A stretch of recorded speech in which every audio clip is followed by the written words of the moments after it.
guys, it's Jenny back with another book review, and this time it's going to be on The Sisters Brothers by Patrick DeWitt. So like I normally do, I'm going to start by reading the blurb of the book and I will try and get through it as fast as I can. Herman Kermit Worm is going to die. The enigmatic and powerful man known only as the Commodore has ordered it, and his henchmen, Eli and Charlie Sisters, will make sure of it.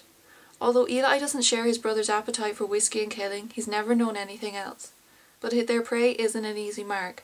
And on the road from Oregon City to Worm's gold mining claim outside Sacramento, Eli begins to question what he does for a living and whom he does it for. So like the blurb says, this book is focused around Eli and Charlie Sisters. It is set in the 1850s in the middle of the gold mining rush, and Eli and Charlie set out to find Herman Kermit Worm, and their travel to find him takes them from Oregon all the way over to Sacramento in California. Although this is focused around Eli and Charlie, Eli is the voice of the book and you're seeing everything through his eyes. Although it is a western, it's not a typical western, and it's basically focused on Eli and Charlie's story and the people they meet on their travel from Oregon to Sacramento and the different adventures that they have and who they encounter, and each individual stories which develops Eli and Charlie's relationship with each other, and that's pretty much what the book is focused around. It is a comedy, but when I say there's comedy in it, it is not a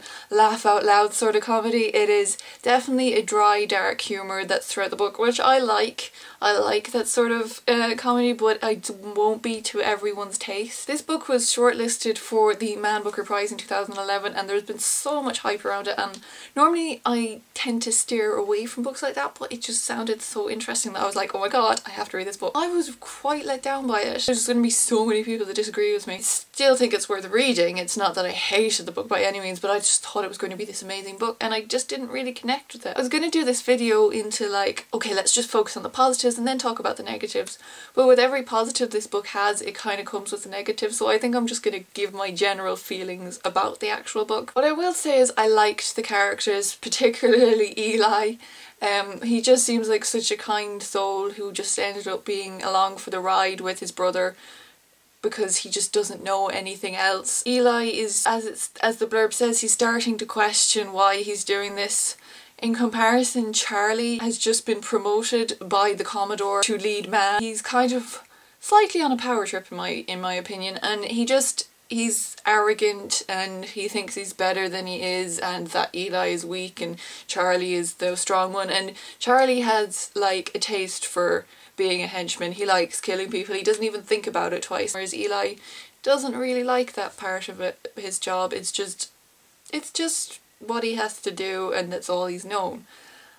I liked Eli. I thought he was really nice, and I just thought Charlie was such an but saying that I like the characters, at the same time the format of the book and the way Patrick DeWitt wrote the book, it didn't allow a lot of room for you to develop their characters too much, and it kind of felt really disjointed, and that they were just travelling from one place to the next, and then it was the next story, their next adventure, the next people they came across, and whilst those stories and adventures, if you want to call them, were interesting and good, it kind of made it all a bit disjointed, and I couldn't really get in on it myself. I think each individual one has their own merit, but there was no connection throughout the book for me. I wanted it to be amazing, and I found that this was a book that I could put down very easily, and I don't like books like that. I mean, the last book I read was The Discovery of Witches, and I mean, honestly, I hated putting it down. Like, I had to force myself to go to bed.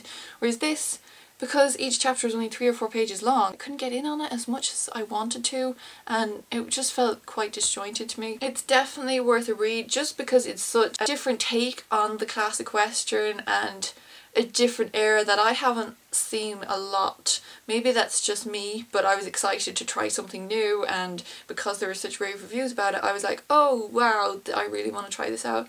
So on that merit alone, I think it's worth reading. It's just something completely different, and it is an interesting story, and it is really fun in a dark way, but it didn't reach the level I wanted it to, and I think the most I can give this book is a 3 out of 5, whereas like if you check out Goodreads, there's like loads of people raving and saying it's 5 out of 5, it's amazing, oh my god. I think it's worth a read, but I don't think it's a oh my god you need to run out and get this book.